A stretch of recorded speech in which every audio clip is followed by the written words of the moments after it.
Hey everybody, how we doing today? Mark Lozano here again, back with the weekly video for Christ Center Capital. Just this is the video format of our weekly report of the assets that made it into that report and which one of those assets passed our moral screening tests concerning Christian ethics. So again, if you're new to this channel, if you're new to C3 content, we are just the moral underwriters of investments for Christians, meaning we're calling out what investments, what assets, stocks, cryptos, ETFs, all that is aligned with those Christian values, or if those assets are opposed to those Christian values. Are they supporting abortion, pornography? Are they for the common good? Are they supporting bad politicians, good politicians? Are they supporting human trafficking, child labor overseas? Or are they doing some good things for the community? We're diving into all that stuff when an asset comes across that is being recommended by the market. Last week we had a really cool report because all of the assets in the report, we only do 3 to 5 assets every single week. We call it the weekly 3, but we usually give more than 3 assets.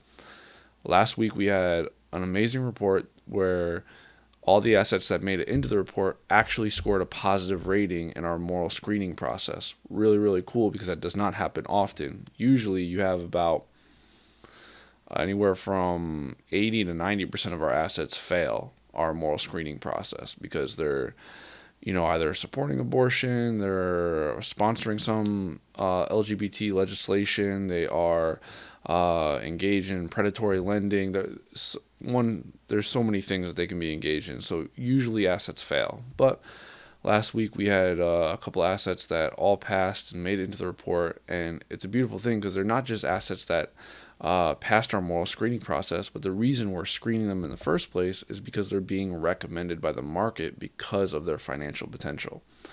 So again, C3 doesn't do any heavy lifting on the financial side of things. We are taking what the market gives us.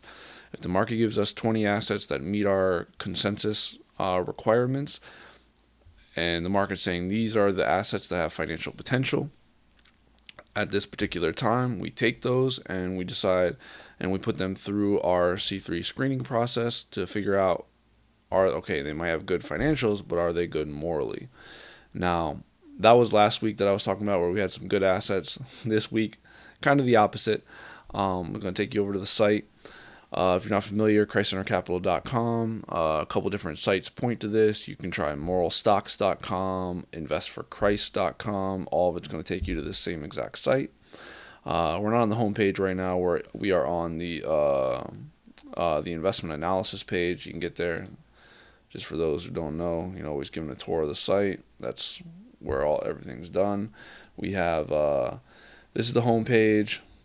Check out all of our stuff right here, our funding and merch, all that fun stuff. But our featured content, blogs and resources, the investment analysis, that's where most people want to go. This is the most visited page of the site. And on this investment analysis, you can check out all of our ethical assets since inception, since September of 2021. We're coming up on our 1-year birthday, which is pretty cool. All of our assets that have been recommended by the market that we took and actually passed our moral screening process, right here in this post, just click there, you'll find them. The last post that we were talking about where we had all these positive assets was right here, but this is the current post for this week. I believe this is going live on the site, 29th. This is being filmed on Monday. Let's click into this. Let's see what we got here. All right, our first asset, our color-coded screening. Red means you failed. Purple, barely passed. Gold, you passed with flying colors. Exxon Mobil received a red rating. Let's see what we got here. LGBT, Philanthropy, matching gifts to Planned Parenthood, partners with Population Services International, which is an abortion promoter.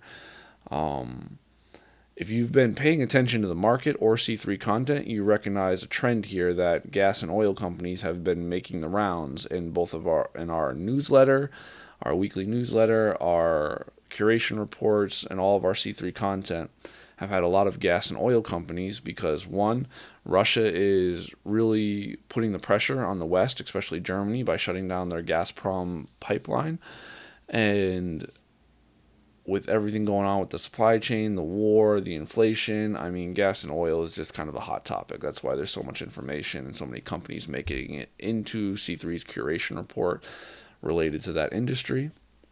Moving right on, Costco. If you have good short-term memory, you recognize Costco made it into our report just a couple weeks ago.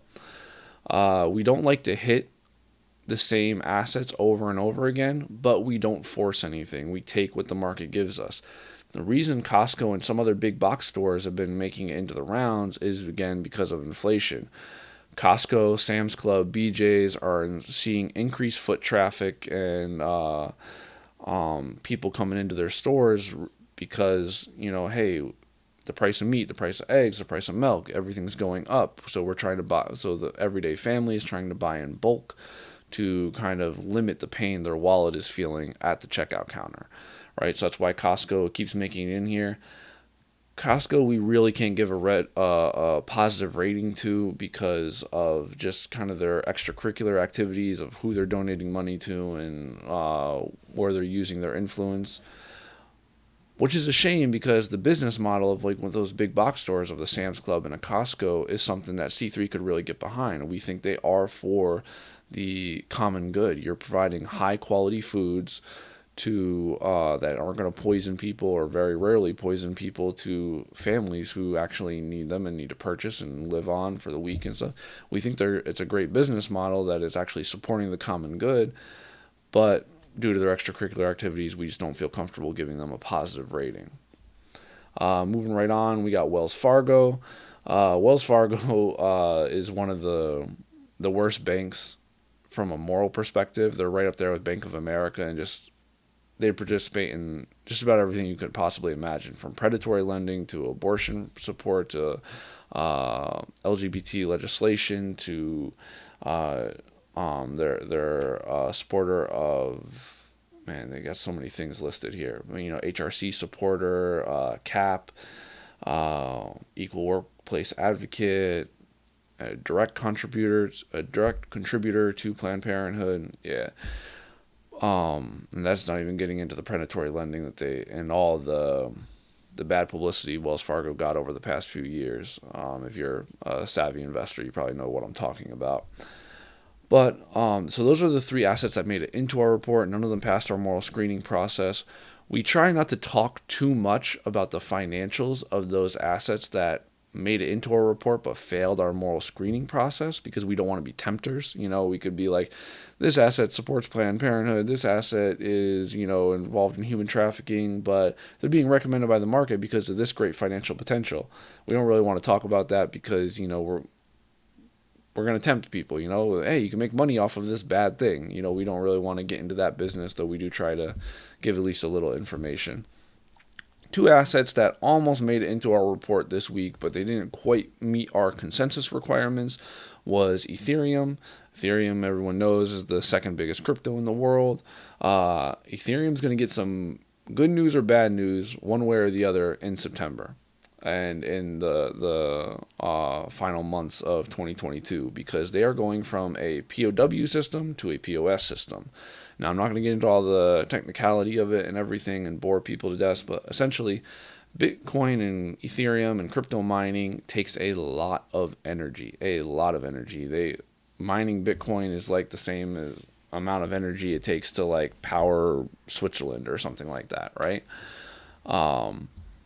But if Ethereum transfers from this POW system to this POS system, they're going to use a lot less energy. Basically, 99% of the energy they're currently using, they will not need anymore. And this is hopefully going to spark some interest into that crypto space, especially Ethereum, and give that price of Ethereum a huge boost. Now, if that doesn't happen, then it kind of spells disaster for the crypto world, because if you can't entice people if you can't entice people through this, like, it's going to be a very long haul to get more traction. There was a Pew Research that just came out, or Pew survey, where only 16% of the respondents had invested or used cryptocurrency of any kind. That's a problem, because that's the same amount from a year ago, and all of these FTX and Coinbase and all these different crypto related businesses and stuff spent a fortune on advertising dollars. So this transfer from a POW to a POS system is a big deal for Ethereum. We're going to see what happens there. The other one is the Avis budget car rentals.